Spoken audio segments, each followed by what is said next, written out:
Kembali lagi dengan cerita. Hari ini video tentang novel Hidup Sekali Lagi, bab prolog bagian 4 versi audio. Kembali lagi di channel Cerita. Jangan lupa subscribe dan like. Nyonya Yu memutuskan untuk memberikan kesempatannya padamu, Tuan Han, kata wanita itu. Peluang apa? Wanita itu hanya berhasil membuatnya lebih bingung pada detik. Kesempatan untuk hidup sekali lagi, kata wanita itu.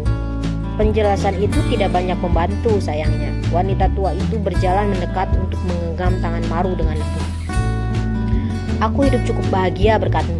Saya bersyukur atas kenyataan bahwa Anda merawat saya lebih baik dari anak-anak saya. Maru menatap tangan keriput wanita itu. Dia biasa membantunya setiap kali dia melihatnya membawa gerobak itu sendiri selama musim dingin. Dia tidak melakukannya karena dia mengharapkan balasan. Dia hanya ingin melihat wanita itu tersenyum sesekali. Maksudmu aku bisa menjalani hidupku lagi sebagai penggantimu, Bu? Dia bertanya. Wanita itu menegaskan sebaliknya dari samping. Ya, katanya. Maru menggelengkan kepalanya dengan tegas sebagai penolakan. Seharusnya tidak, Bu. Aku tidak pantas. Wanita itu memotongnya di tengah kalimatnya. Saya tidak tertarik menjalani hidup saya lagi. Itu mengerikan. Saya tidak ingin mengalami perang lagi. Saya tidak ingin menjalani kehidupan di mana saya harus melarikan diri sepanjang waktu lagi. Ini jauh lebih baik bagi saya. Semua temanku juga bersamaku di surga. Wanita itu tersenyum sebelum melanjutkan. Tapi kamu berbeda, Maru. Anda masih muda. Aku tidak tega melihatmu pergi begitu saja. Wanita itu mencengkram tangan Maru sedikit lebih erat. Anggap ini hadiah untuk berbicara denganku sepanjang waktu. Bu, Maru tidak tahu harus berkata apa. Tolong terima kesempatan ini untukku. Dengan itu wanita itu menghilang dari pandangan. Maru hanya berbalik untuk melihat wanita itu dengan linglung. Ada beberapa batasan tentu saja. Jelasnya, kenanganmu tidak akan lengkap, jadi kamu tidak bisa memenangkan lotre dengan ingatanmu. Bisakah aku benar-benar mulai lagi? Wanita itu mengangguk mengiyakan. Maru mulai merenung. Akan seperti apa untuk menjalani hidupnya lagi? Sebuah pertanyaan muncul di kepalanya saat dia berpikir sendiri. Kamu bisa bertemu istrimu saat ini, dia menjawab pertanyaan untuknya. Pilihan untuk bertemu dengannya lagi terserah Anda tentu saja, Tuan Han.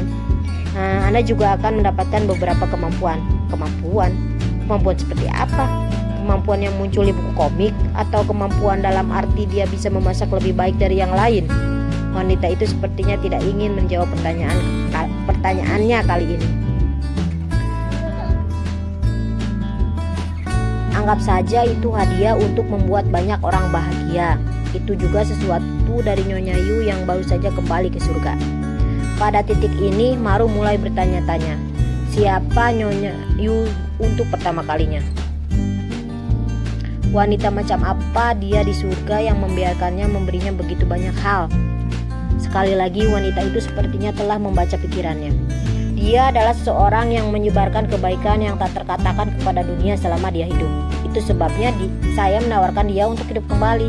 Padahal hadiah itu sekarang telah diberikan kepadamu. Wanita itu mengulurkan tangannya ke arahnya. Ada pil kecil di telapak tangannya. Jika kamu makan ini, kamu akan dapat kembali ke masa remajamu. Dengan itu, tahun pertama sekolah menengah, dia menjawab. Maru tidak bisa mengingat banyak tentang sekolah menengah.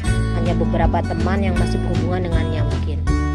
Setelah sekitar 2 dekade, sebagian besar ingatannya sejak saat itu menjadi samar. Kamu akan bisa tahu lebih banyak ketika kamu bangun. Maru menerima pil itu. Wanita itu tersenyum ke arahnya. Tolong jangan terlalu memberi dalam hidup ini. Adalah baik bahwa Anda mencoba membuat orang lain bahagia. Tapi Anda mengorbankan begitu banyak untuk melakukannya. Maru tersenyum tipis. Aku tidak terlalu memikirkan orang lain. Dia melihat pil itu untuk terakhir kalinya. Dia tidak begitu yakin apakah dia benar-benar ingin kembali ke masa SMA-nya. Tiba-tiba sebuah tangan keriput muncul dari suatu tempat dan mendorong pil itu ke dalam mulutnya. Ketika Maru melihat ke belakang dengan terkejut, wajah wanita tua yang tersenyum menyambutnya. Tolong bersenang-senanglah kali ini. Dengan itu Maru kehilangan kesadarannya lagi. Sayang sekali, banyak orang berpikir dalam hati, andai saja saya bisa kembali ke masa itu. Pada saat mereka pulih dari semua ujian masuk, mereka harus mulai khawatir tentang mendapatkan pekerjaan. Begitu mereka menemukan pekerjaan dan sedikit tenang, mereka harus menghadapi tekanan dari bos mereka. Ketika mereka akhirnya naik tangga sedikit untuk mengatur napas, anak-anak mereka akan segera pergi ke perguruan tinggi. Jika mereka tahu akan sesulit ini, mengapa mereka tidak meluangkan waktu untuk bersenang-senang saat itu? Mengapa mereka tidak berusaha lebih keras saat itu?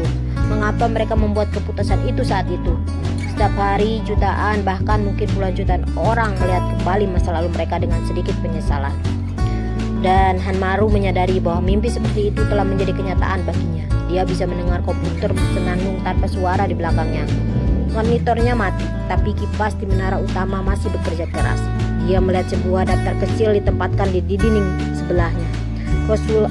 Resolusi yang dia buat saat dia lulus sekolah menengah, bukan? Dia duduk sambil menjilat pipisnya dengan ibu jarinya. Dia biasa merasakan panas selimut listrik berkumpul langsung ke pantatnya. Maru tertawa kecil. Kamar kecil ini pakaian berantakan. Sampai jumpa lagi di channel cerita. Jangan lupa subscribe dan like.